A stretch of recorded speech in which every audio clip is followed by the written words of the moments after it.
धम्म प्रभात। बहुत बहुत साधुवाद। कल्याण हो, मंगल हो, दीर्घायु हो, सदा सुखी हो।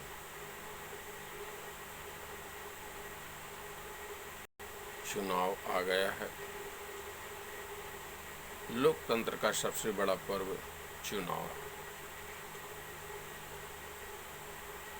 हम अपना प्रतिनिधि चुनते हैं।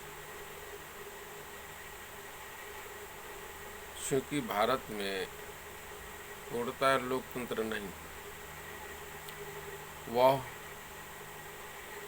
परंपराओं, रूढ़ियाँ, अंधविश्वास, प्रथाओं, धर्मों, रीति रिवाजों, जातियों, तमाम कुप्रथाओं के नीचे लोकतंत्र करा रहा है।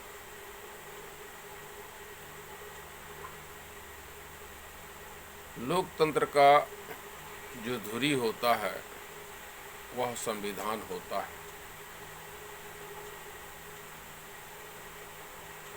संविधान,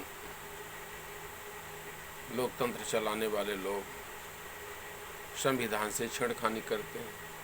संविधान से छेड़खानी का मतलब है मनमानी, निरंकुशता, तानाशाह, मनमानीपन करना। ये लगातार चलते आ रहा है।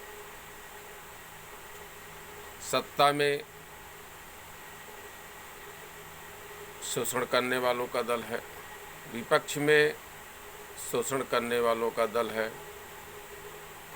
प्रभाव में, चर्चाओं में शोषण करने वालों का दल है। जो लोग जातिवाद मानते हैं, जो लोग जाति के नाम से लूट खसोट करते हैं। इस देश का सबसे बड़ा आतंकवाद जातिवाद है। इस देश का सबसे बड़ा आतंकवाद भेदभाव है। इस देश का सबसे बड़ा आतंकवाद भ्रष्टाचार है। इस देश का सबसे बड़ा आतंकवाद सामंतवाद है।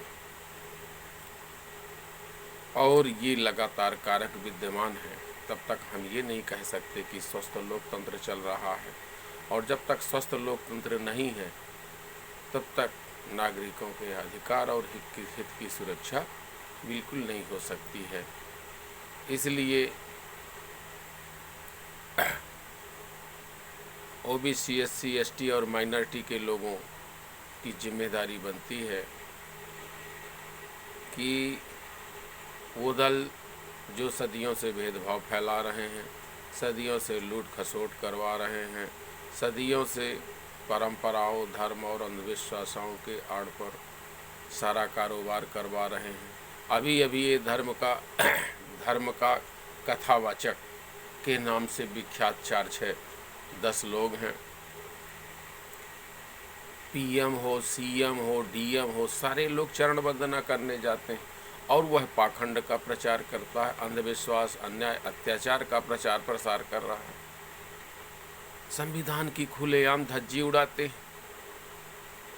वो कथावाचक लाखों की भीड़ में कहता है कि ये देश संविधान से नहीं चलेगा।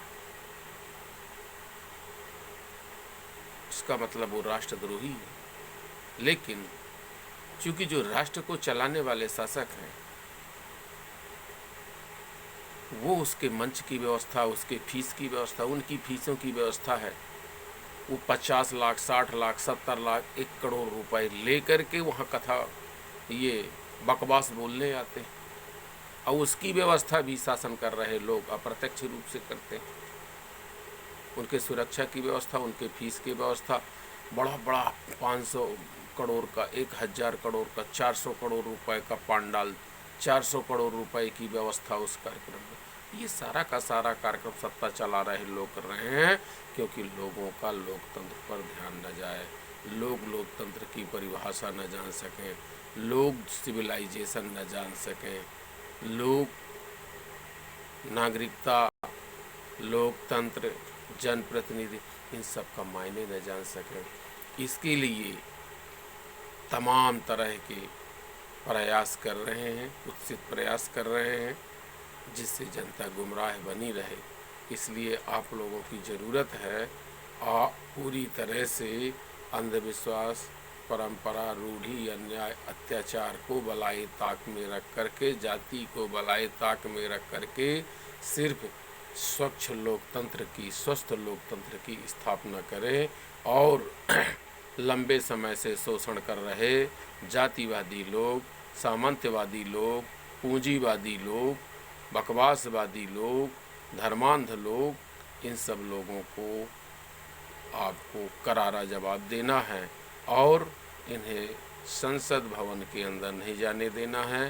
दूसरा ये शासक दलों के साथ में जुड़े ओबीसी एससी एसटी के लोग जो वहाँ पर चरण वंदना करते थे और आपका वोट ले करके कभी आपके हित और हक की बात नहीं किए, इनको भी सदनों में जाने से रोकने का काम आप लोगों को करना होगा, तभी स्वस्थ लोकतंत्र की स्थापना हो सकती है।